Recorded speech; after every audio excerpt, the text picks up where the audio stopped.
so nice. If we don't have a conveyor like this, it's very hard to put all the pallet, everything right here on the top. So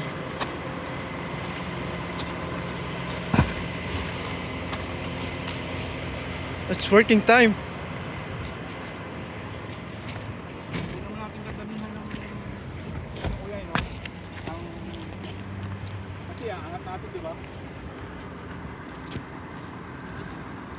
Dito naman lang pagka ng konti lang. Tungkol sa baba.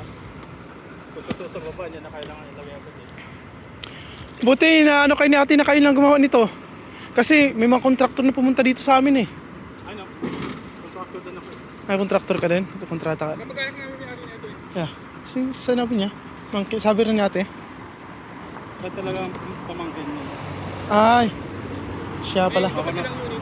Ang asawa ko kapatid. Hmm.